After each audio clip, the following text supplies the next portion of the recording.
এই যে জোর করে বিয়ে দিয়ে দেওয়া এটা আসলে বাংলাদেশের প্রচলিত আইনেও অপরাধের পর্যায়েই পড়ে।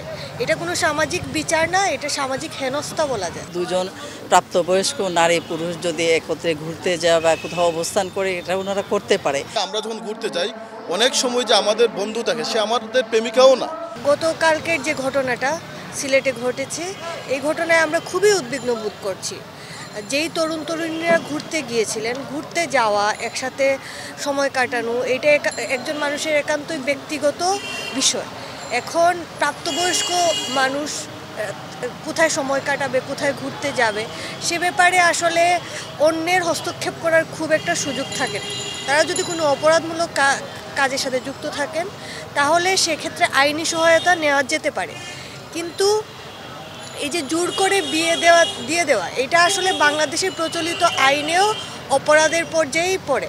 এটা কোনো সামাজিক বিচার না, এটা সামাজিক হেনস্থা বলা যায়। স্থানীয় মানুষের ক্ষোভ থাকতে পারে, এখানে রিসোর্টে তরুণ তরুণীরা প্রবেশ করছে, তারা এটাকে অসামাজিক কার্যকলাপ হিসাবে দেখছেন, সেটা হতে পারে।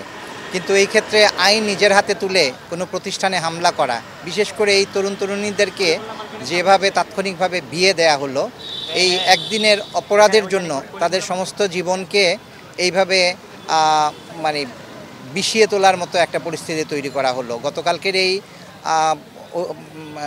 অভিযান, যেটা আসলে এইটাকে তো এখন মব জাস্টিস বলা হচ্ছে, মূলত এটা তো জাস্টিস না, ইনজাস্টিস।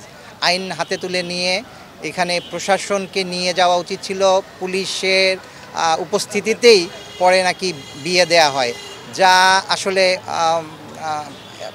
সামাজিক একটা শৃঙ্খলা ভেঙে যাওয়া, এখানে আইনের শাসনকে পদদলিত করা, আমরা এটাই মনে করি।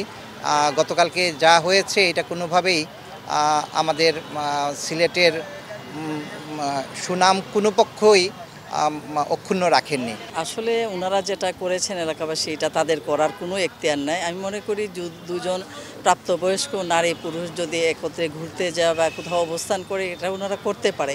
এরপরে যদি আমরা এভাবে ধরে নেই যে তারা কোনো অসামাজিক কার্যকলাপে লিপ্ত ছিল, এই ক্ষেত্রে পুলিশ ব্যবস্থা নিতে পারতো। আইনে সেই সুযোগ আছে, পুলিশ তাদেরকে নিয়ে এসে আদালতে সুপর্দ করতে পারতো, আদালত এই সিদ্ধান্তটা নিতে পারতেন। কিন্তু এলাকাবাসী হিসাবে কাজে এনে তাদেরকে জোর করে একটা মব জাস্টিসের নামে তাদেরকে প্রেশার দিয়ে, মানে বাধ্য করে এভাবে বিয়ে দেওয়া কোনোভাবে আইন সাপোর্ট করে না। এখানে তারা অবশ্যই ওনারা এখানে আইনের ব্যত্যয় ঘটেছে এবং ওনারা এটা করতে পারেন না বলে আমি মনে করি। অবশ্যই তারা আইনি সহায়তা পাবেন। তাদের আসলে ওই সময় আমি মনে করি যে ওই সময় তারা আসলে মানুষের বা এলাকার মানুষজনের কাছে এইভাবে নথির স্বীকার না করে তারা আইনের আশ্রয় নিতে পারতেন।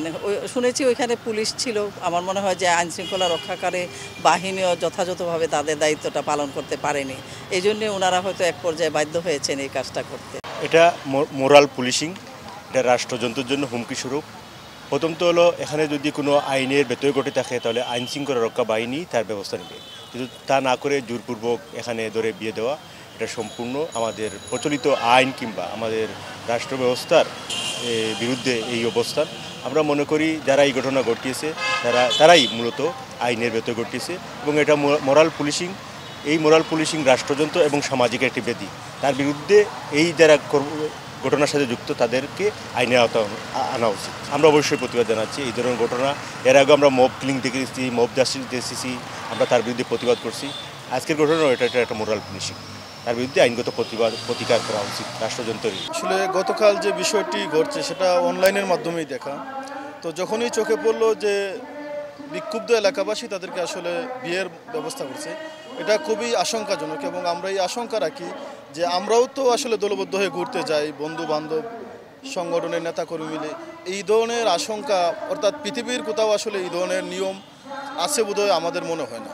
বাংলাদেশ আসলে অভ্যুত্থান পরিবর্তে আমরা যেই সংস্কারটা ডেভেলপ করতে চাইছি, যেই সংস্কারের প্রতি দিয়ে চাইতেছি, এর মধ্যে যে বাংলাদেশের এটা আজকের আসলে নতুন কোনো ঘটনা নয়। পার্কে আমরা এর আগেও দেখেছি, কিন্তু আসলে যে এই যে ঘটনাটা, এই যে ক্রাইসিস, যে বিয়ে দেওয়া, এইটা প্রকৃতপক্ষে কি আসলে তারা যে দুইজন পছন্দও করে কিনা। আমরা দেখি যে আমরা যখন ঘুরতে যাই অনেক সময় যে আমাদের বন্ধু থাকে, সে আমাদের প্রেমিকাও না।